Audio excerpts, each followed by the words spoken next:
Monday night, showtime. And ready to fight. Let's go. It couldn't be better. Let's kick the big game off. Kick it! This year the Broncos are gonna get freaky. Romo and Greasy, Strahan and Tiki. Let's kick the big game off. Kick it! It's the season premiere of ABC's Monday Night Football, and we'll raise the curtain with a blockbuster. Brian Greasy, Terrell Davis, and the charged-up Denver Broncos christen their new stadium against the NFC champions. A year ago, the Giants rode Jim Fossil's guarantee all the way to Super Bowl 35, only to be crushed by the Baltimore Ravens. Tonight, with unfinished business, they begin a new trip. I'm ready to go. I think everybody's ready to go. It starts now. The games count. Training camp is over, and it's time to go at it full force.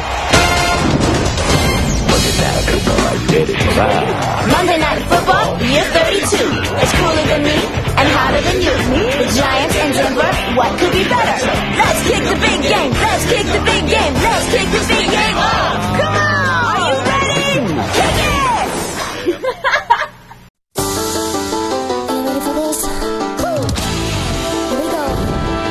Raise the curtain to the band. Did someone say lights? In the bell, it's the big stage tonight. Last season the Bucks foreclosed on the bet. Revenge on the Chiefs is the Eagles' mindset. The ticket is punched. The stars are in sight. Everyone comes to play on Monday night. Come on in. Can you hit me now? Come on and get ready. I don't think you're ready for this. Are you ready for some football? A Monday night party. It's a nationwide tour. So let's get it started, y'all. Players at the ready. Adam John at the mic. All my ready friends are here for Monday night. A New York City guy, you also have LA time, but I like my Detroit, and Matthew Stafford deserves every single penny. Michael Rappaport, your thoughts? Come here, man. Lift it up a little bit. Matty Stafford, I love you. You killed last week in real life and for me in fantasy football. You deserve every penny you get. You may not be the highest paid player in a couple of weeks, but get your money, do your thing. I'm a fan. I've always been a fan, and you look like my youngest son. Oh, there you go. That's what's up. All right, so our camera guy got his bicep workout. Yeah, he did. I think the camera. What's his name? Is it Mike? You don't know. Yeah. Mike, the camera guy. You're a little lazy, man. Get it up a little higher, man. Take a lap, Mike. Yeah, come here, Mike. Come here, Mike. Mike, come on. Show him how to do it. Mike, listen. Raise the camera when I'm doing the rib. There you go. Don't be lazy. Okay, Mike. Everybody could lose a little weight. This is a great workout for you. Get out of here. Good work, Mike. Good work. Love you, Mike. Good work, Mike. Mike's having a ball. Mike just walked off Mike's the set. furious. He just slammed the camera. Mike's thinking this is part of my union job. I was supposed to be on the Harry Connick show. That's garbage. Harry Connick never said I need to lose Harry weight. Connick just croons. All right, look, Mike. That was fun. All right. Woo!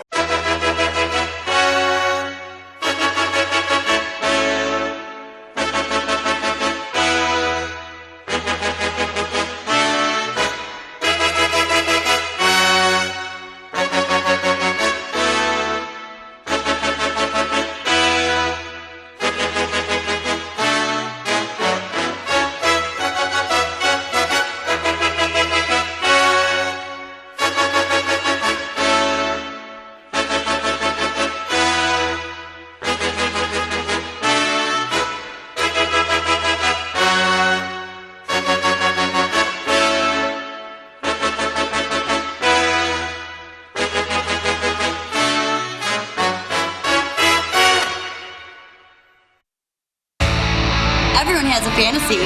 It's time for the Hooters Fantasy Players of the Week.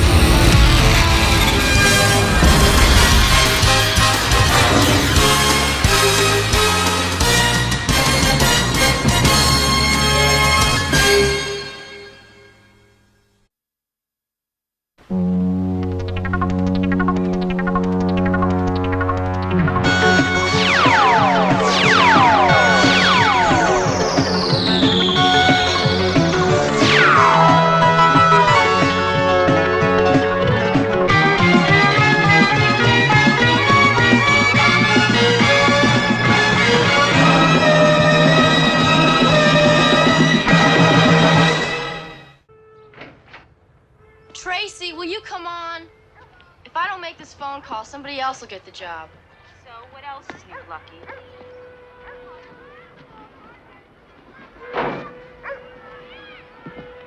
My name is Corinne Burns. I'm replying to your mother's helper's ad. Nobody's gonna hire you. My name is Corinne Burns. In case you haven't heard, you're the laughingstock of this town.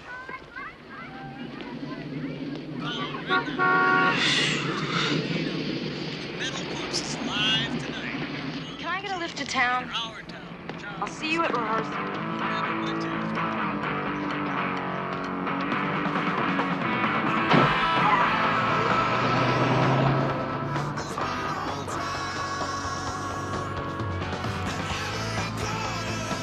He was in the class ahead of you and Carolyn, remember? She used to go out with him.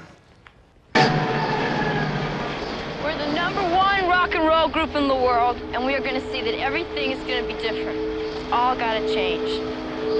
The first thing we're going to do is we're going to build a radio station tomorrow, and we're not going to play any commercials and no news, just rock and roll and the truth.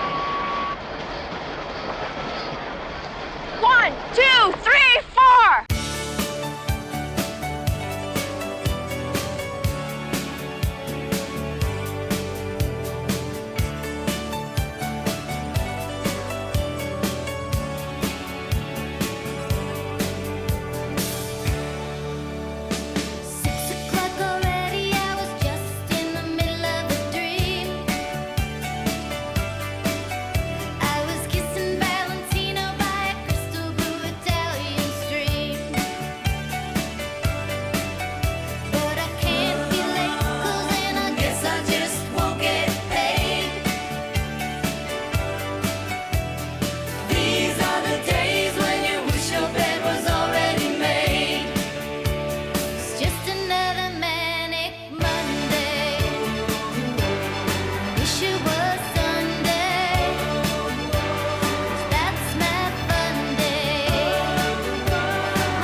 In the criminal justice system, sexually based offenses are considered especially heinous. In New York City, the dedicated detectives who investigate these vicious felonies are members of an elite squad known as the Special Victims Unit. These are their stories. Hey.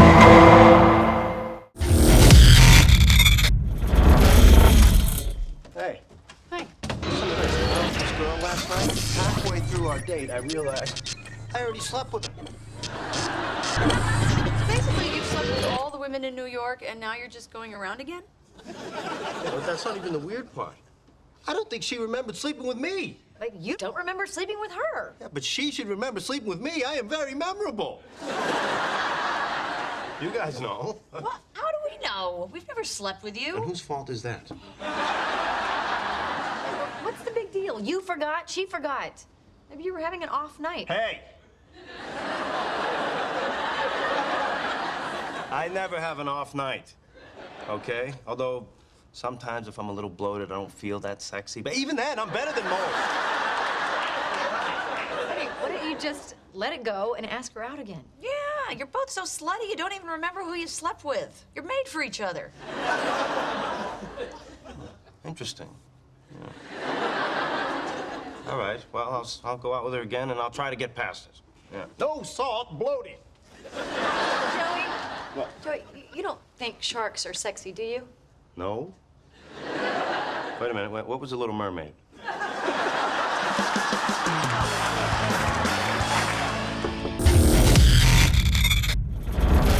So it was really a shock after 25 years of marriage, my parents, a perfect couple, getting divorced. I kind of took it the hardest because I was the youngest. Sure, yeah. How can you not remember me?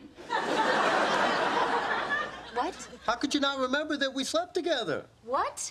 When? I don't know. I really, really think I would remember sleeping with you. Come on, search your brain, all right? It was a certain amount of time ago. Okay, I was here, you were here, we had sex here, not there. Anything? No, it's not ringing any bells. My God, woman. How many people do you have to have been with not to remember any of this? Hey, Haley, we really gotta fix that doorknob. Joey? Oh. I slept with you. And you obviously remember me. Hey, I still got it. So we're good. I'll let myself out.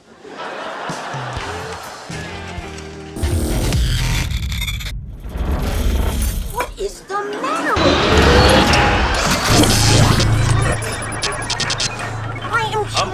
I'm gonna eat around the bite mark. I am trying to get information, and you are yapping about your burger. I'm trying to make things look natural. It's called police work. And what about you? Hey, can you tell us where your crime is going down? And if you wouldn't mind, speak into the tiny microphone in my blouse. That'd be super. I like it.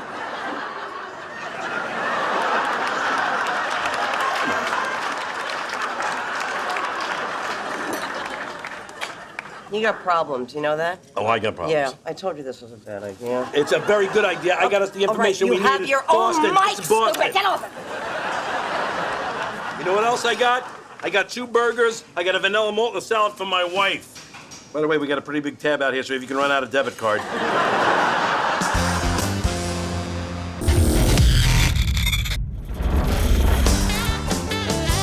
I gotta say, really nice job out there. You know, this is a good bus for you. Just for the record, I'm sorry about the whole mattress on the news thing. Thanks. It was a good bus for both of us. And since we're apologizing, I am sorry for writing you up. I appreciate you saying that. Office of memory foam.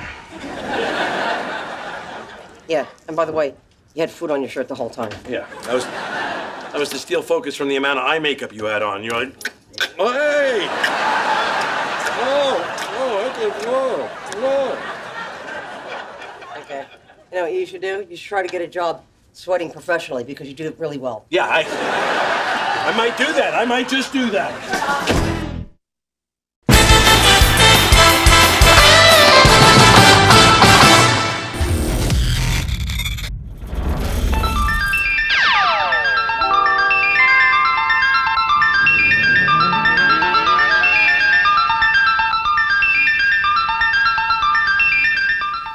It might not look like it sometimes, but there's an underlying order to the game of football. Diagram plays, a clock, rules. Every player knows what to expect.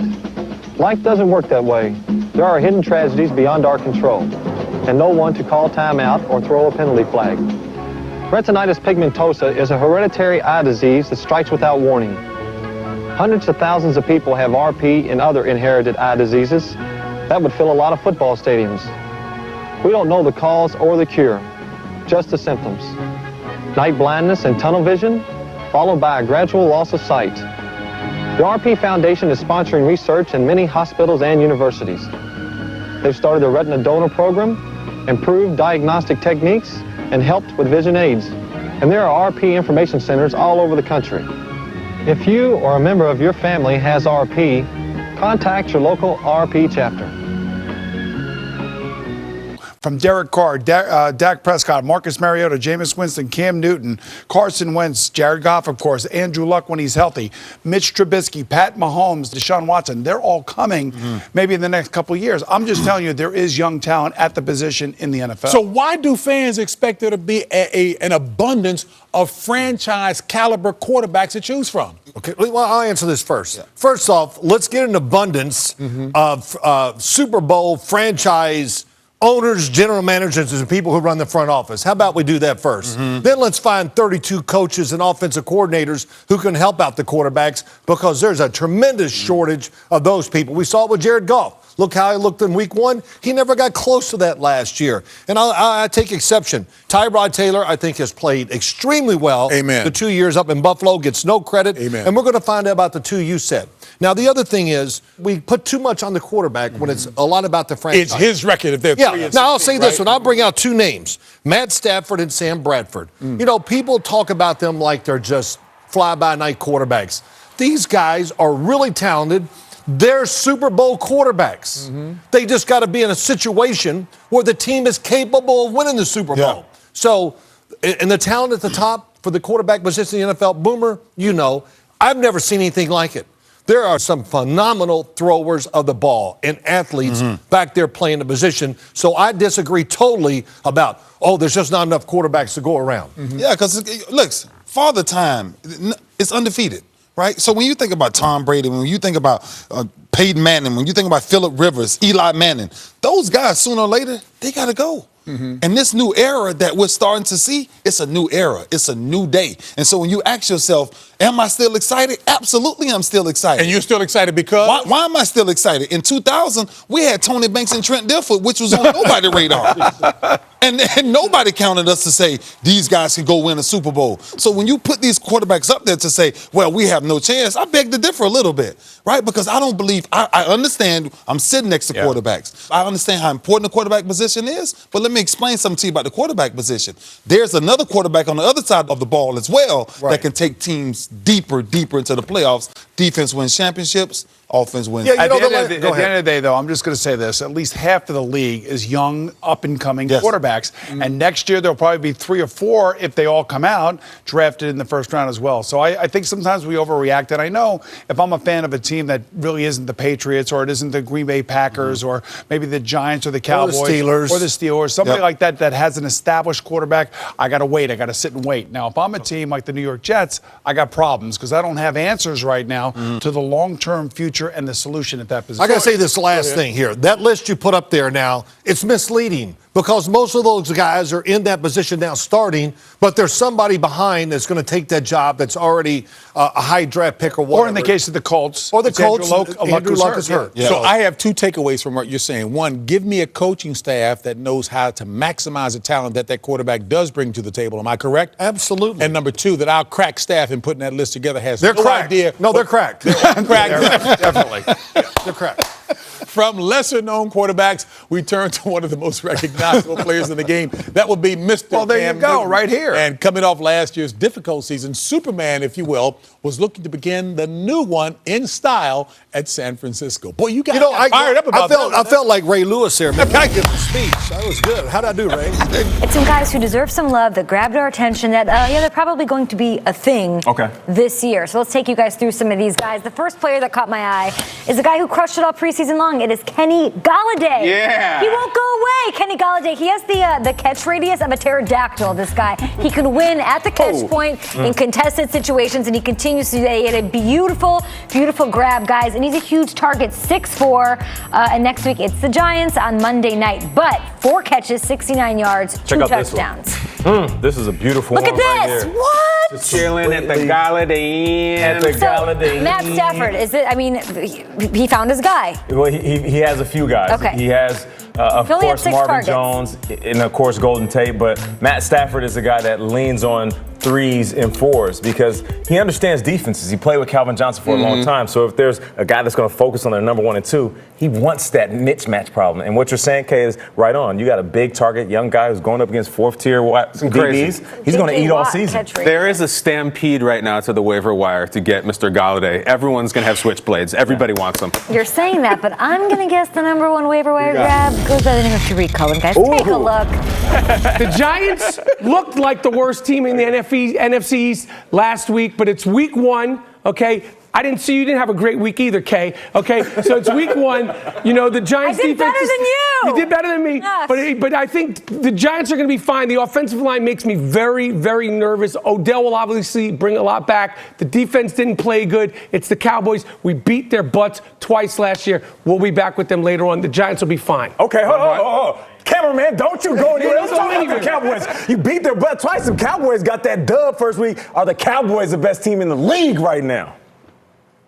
Listen, Nate, you had a great week 1 yourself, but that doesn't mean you're the best in the league. You might not even be the best at this table. So yes, the Cowboys looked good. They're a good team. They got Zeke. They got Dak. Right. They got an offensive line, something the Giants don't. And the Cowboys are definitely, they're good. And Dak Prescott is the real deal. You are a New York City guy. You also have LA time, but I like my Detroit. And Matthew Stafford deserves every single penny. Michael Rappaport, your thoughts? Come here, man. Lift it up a little bit. Matty Stafford, I love you. You killed last week in real life and for me in fantasy football. You deserve every penny you get. You may not be the highest paid player in a couple of weeks, but get your money, do your thing. I'm a fan. I've always been a fan, and you look like my youngest son. Oh, there we go. That's what's up. All right, So our camera guy got his bicep workout. Yeah, he did. I think the camera. What's his name? Is it Mike? You don't know. Yeah. Mike, the camera guy. You're a little lazy, man. Get it up a little higher, man. Take a lap, Mike. Come here, Mike. Come here, Mike. Mike, come on. Show him how to do it. Mike, listen. Raise the camera when I'm doing the rant. There you go. Don't be lazy. Okay, Mike. Everybody could lose a little weight. This is a great workout for you. Get out of here. Good work, Mike. Good work. We love you, Mike. Good work, Mike. Mike's having a ball. Mike just walked off Mike's the set. furious. He just slammed the camera. Mike's saying, this is part of my union job. I was supposed to be doing the Harry Connick show. That's garbage. Harry Connick never said I need to lose Harry weight. Connick just croons. All right, look, Mike. That was bum. All right, woo! We do this thing here where we all have our pet peeves. Yes. Kyle does this thing called angry runs, and we talk about the best runs, but we also talk about what makes it angry. I was on a flight last week. Guy next to me. I'm sitting there. Two people in a seat. Coach? No. First? Private? Wait, what are you talking about? Okay. I look next to me. The guy, 2 seconds before he even sits down, shoes off, socks up, just sitting like this with his socks right in my face for a 6-hour flight to San Francisco. I was ready to knock this guy right out. What's your response to this? Back to the camera. Where are you at, Mike? Mike, quick. There he comes. We got to hide, too. We got to hide. Peter, that might have been me, because I'm the guy who's always taking my shoes off. But I bring air freshener on the plane, so if anybody stinks and they have stinky feet, I spray it right in their face. It's like going into a public... No, I'm just saying, I spray it in their face, because going into planes these days, sometimes it's like going into a New York City park public bathroom. Oh, it's true. Get out of here, Mike. You got to Febreze them, right? No, I hit him as soon as I get on the plane. My wife thinks I'm nuts. I go, It's incredible. I love you. Anything else, gentlemen? I love you. So good. Yes. When's Girls with Lena Dunham coming back, Mike? I don't know, When's man. that coming back, man? I don't know. They're going to do. They're supposed to be doing the spinoff. It's called White Girls. Oh, right. What's the biggest surprise week 1 for you? Well, for me, the biggest surprise, just because I honestly, even though I'm a senior fantasy football analyst, I didn't know anything about him. Great name, the most Jewish-sounding name of a non-Jewish athlete. Tariq Cohen. Yes. He was the breakout star. 5'6", little guy, speedster. Very excited. I just loved his name, and I just loved the way he played. Like he's just a speedster. Right.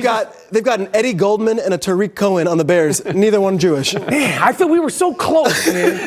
but that was the breakout. I mean, obviously the Kareem, the Kareem Hunt, and there was. I hung out with Michael on Sunday, and all he kept telling me was, "Did you know the Patriots lost?" And he kept reminding me every 3 seconds. Well, that was a week ago. Ad nauseum about the Patriots losing. No, because it was a week ago. You know that the Patriots lost week 1, right? What did you think of that? Was that great for you? I saw that. It was gorgeous. Was it? It was gorgeous because they got their rings and they had the big celebration, and Mark Wahlberg and the entire Funky Bunch showed up at July. I love him. But that was beautiful. That was beautiful. And Bill Belichick, he didn't have a sweatshirt on. He had a new shirt, so he thought he was really cool. Yes. And as soon as they lost, he went back to being grumpy Billy Belichick. I loved it. All right. And it happened a while ago, so I just want to remind people. It's a week. So was it a week ago? Yeah, it was a week ago that they lost opening night. All right. Now let's talk about week 2. Let's talk about it kicking off with Thursday night tonight, Texans versus the Bengals. Yes. Deshaun Watson's getting a start.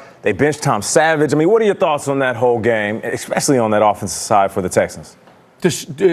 Tom Savage he ain't a savage.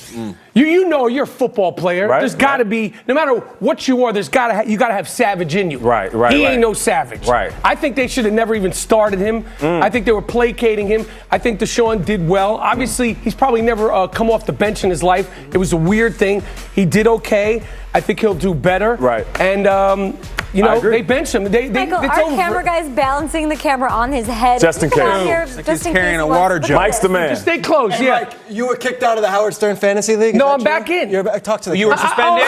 Kicked out of the Howard Stern Fantasy for Baba Booey? No. They kicked me out. I'm the face of the league. I'm back in, and I'm in first place because my team destroyed them last week. That's it. Get out of here, Mike. Want to talk some fantasy football after Wow. this? Yes, I would love to talk fantasy football. We'll be back. Michael Rappaport and I will tackle some guys with big performances. We'll continue after this. Clearly, we'll talk fantasy football, but not really. But probably not really. Who'd you beat, J.D. Harmeyer? I beat Sal and Matt Stafford. I watched a lot of this game against Arizona. Had a really bad pick early. After that, he settled down. He makes a lot of money. People look at that price tag and go, I'm not sure. When you watch Stafford, what did you see against Arizona, and what have you seen for the last year? Oh, well, I like Stafford, and I think since Jim Bob Cooter became the offensive coordinator, which was, I guess, the middle of 2015, he's become a much more disciplined player, a much more controlled player. The offense is shorter, it's quicker, much more quick game, as we say, and he still has the ability to make throws that not many can make. And I think Kenny Golladay, the rookie from Northern Illinois, has added a vertical dimension to this offense that will really help Stafford, because at his core, Stafford does like to push the ball down the field, and this will give him more opportunities to do that. So Tom Brady struggles, sub-5. Welcome back to the Toyota Halftime.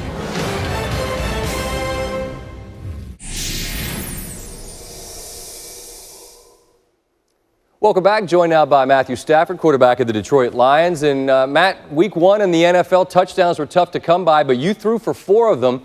Actually 5 if we start with your first pass of the year, which was a pick 6. What's the proper response when your very first pass goes 82 yards the other way?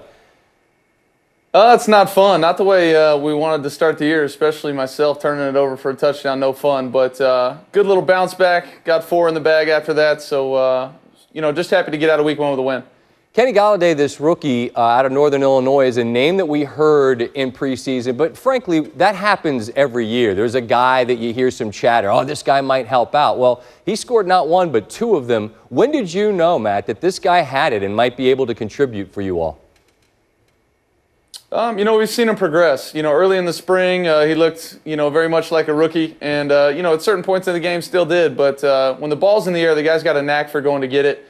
And we're going to, continue to try and build his role and utilize him any way we can. I mean, he's a big target that can run and stretch the field for us. When you get the kind of contract you got, it's going to lead to a lot of conversation. That's just how it works in media. For you, you've been at it for a while. You're a veteran. You know what comes with the territory. But I do wonder how, if at all, does the amount that you get paid impact a sense of obligation or whatever to live up to it? Because you don't strike me as the kind of guy that would impact, but I do wonder. No, it doesn't affect me really. Honestly, no matter what I was making, I'd be doing everything in my power to get this team to where we want to be. And, obviously I'm extremely happy and appreciative of the forwards for, extending that offer to me and being able to come to an agreement. But at the same time, if we hadn't gotten a deal done and I was playing out the last year of my contract right now, I'd be playing the same way, doing everything that I possibly can to help us win. And, I think my guys in the locker room and coaches know that as well. Well, 4 touchdown passes and a win every week. Ought to work just fine, I'm sure, for you, for the Lions, and for all their fans. I'll dial that up. Right on. Matt, appreciate the time. For more of our conversation with Matthew Stafford, check out SportsCenter after the Chargers and Broncos, including this truly controversial nugget about why Stafford, in the locker room, did not back his beloved Georgia Bulldogs as they took on Notre Dame this weekend. That is after.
As you conquer